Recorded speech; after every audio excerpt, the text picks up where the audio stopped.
পরিমণি। পরিমণি সুন্দরী। শাকিব খান। সুপারস্টার। অনন্ত জলিল। দূর। আর ওই দেন না তা দেয়া যায় কিতা ফাতলা টিস্যুর মতো ব্লাউজ পরছি। বর্ষা চৌধুরী।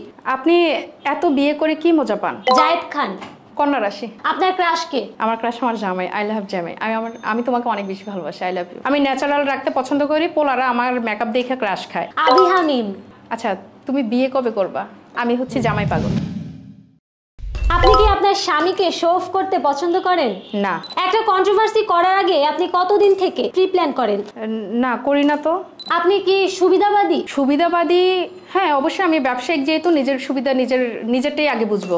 সুবিধাবাদী মানুষ হওয়া উচিত। আমি কয়েকজন তারকার নাম বলবো, আপনি তাদের একটি করে প্রশ্ন করবেন। ওকে, প্রথমে হচ্ছে বর্ষা চৌধুরী। আপনি এত বিয়ে করে কি মজা পান? বিয়েই তো মজা। ওকে, নাজিম তানিশা। এখানেও নাজিম তানিশা।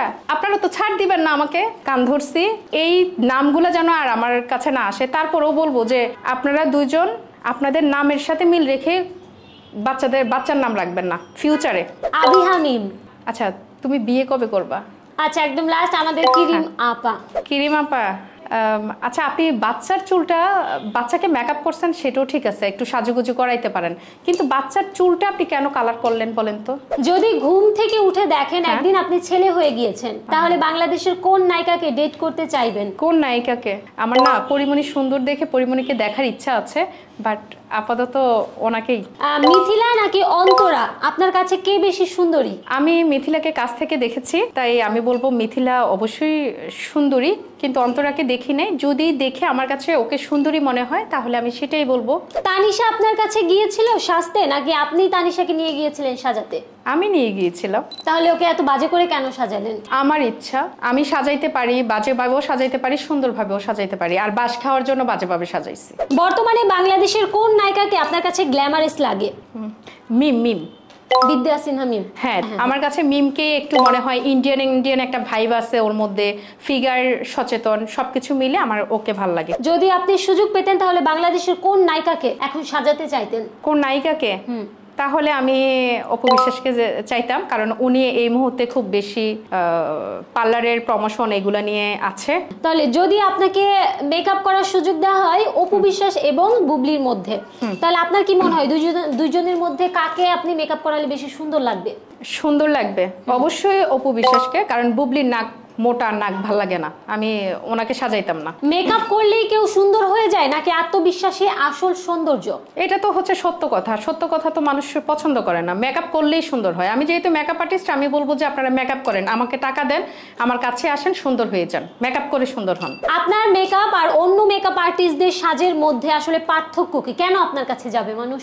আমার কাছে যাবে কারণ আমি হচ্ছে ফাউন্ডেশন কম দিই, আমি অতিরিক্ত সাদা বানাই না, এই জন্য আমার কাছে যাবে। আমি ন্যাচারাল রাখতে পছন্দ করি, পোলারা আমার মেকআপ দেখে ক্রাশ খায়। আর কিছু মানে ফাউন্ডেশন বেশি দিলে তো পোলারা পুরা দৌড় দেয়, ভাগে। আমার মেকআপ দেখে ভাগবে না, আরো ক্রাশ খেয়ে প্রেমে পড়বে, এই জন্য আমার কাছে যাবে। তাহলে ছেলে পটানোর জন্য মেকআপ করার জন্য যাইতে হবে কোথায়? বিন্দিয়া সাজঘরে অবশ্যই চলে আসবেন, আর এটা হচ্ছে কুমিল্লাতে। আর মৌয়াপার কাছে, মৌয়াপার কাছে তো আপনারা এমনিতেও আসেন, আরও আসবেন, কারণ হচ্ছে আমার আরও টাকা দরকার। বাড়ির কাজ শুরু হয়েছে তো, বাড়ির কাছে অনেক খরচ, যার জন্য আমার আরও অনেক টাকা চাই। সাজলে মানে হচ্ছে যদি বিয়ে হয় হইতেই থাকবে। ইভেন হচ্ছে বর্ষা চৌধুরী, উনিও তো আমাকে ফোন দিয়েছিল, আমি সাজাই নাই, সাজালে তো আরো বেটারা পাগল হয়ে যাবে। নিজের প্রতিদ্বন্দ্বী মনে করেন বর্তমানে কোন মেকআপ আর্টিস্টকে? কাউকেই না। আপনি কি সত্যি একজন প্রফেশনাল মেকআপ আর্টিস্ট নাকি শুধুই সোশ্যাল মিডিয়া ইনফ্লুয়েন্সার? আরে না, আমি মেকআপ আর্টিস্ট আগে, আর বাকিটা হচ্ছে ওই যে ভাইরালের কারণে আর কি বাকি কাজগুলো আসে আর কি। একদিনের জন্য সুযোগ পেতেন জনপ্রিয় কোনো মেকআপ আর্টিস্টের সাথে নিজের জীবনটা পরিবর্তন করার, তাহলে কার সাথে করতেন? আমি তো কারোর সাথেই করতাম না। আপনার ক্রাশ কে? আমার ক্রাশ আমার জামাই। আই লাভ জামাই। আমি তোমাকে অনেক বেশি ভালোবাসি। I love you. আমি হচ্ছে জামাই পাগল। আমার জামাই যদি ভিডিওতে আসতো তাহলে অবশ্যই ব্যবসায়ী হয়ে যেতাম, কিন্তু আমার জামাই তো ভিডিওতে আসে না, বরং আরো জামাইরে অনেক রিকোয়েস্ট করে পাম্পট্টি দিয়া ঝগড়ার ভয় দেখাইয়া ভিডিও টিডিও করি মাঝে মধ্যে। তারপরেও মায়েরা চিল্লা ফেলে, মায়েরা বলে যে কেন ওরে বিয়ে করছেন, কেন আমাদেরকে করেন নাই, হ্যান ত্যান অনেক কিছু বলে। তারপরেও ভাল লাগে আমার জামাইকে দেখে, যেন অন্য মেয়ে বলে যে উফ ছেলেটা কি কিউট। আমার কাছে এটা ভাল লাগে। আমি 5 জন তারকার নাম বলবো, আপনি তাদের এক শব্দে বিশেষণ করবেন। জায়েদ খান। কন্যা রাশি। শাকিব খান। সুপারস্টার। পরিমণি। পরিমণি সুন্দরী। অনন্ত জলিল। দূর। বারিশা হক। ওভার। আপু একদম লাস্ট, আপনার নিজের আঞ্চলিক ভাষায় একটু আপনার ইয়াদের সম্পর্কে, যারা আপনাকে নিয়ে ট্রোল করতে পছন্দ করে তাদের সম্পর্কে কিছু বলেন, তাদের উদ্দেশ্যে কিছু বলেন।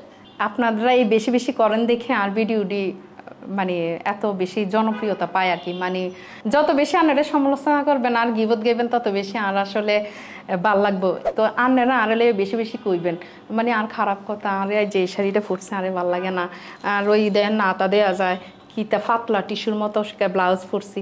প্রতিদিন ঘুমানোর আগে কয়টা গালি খান?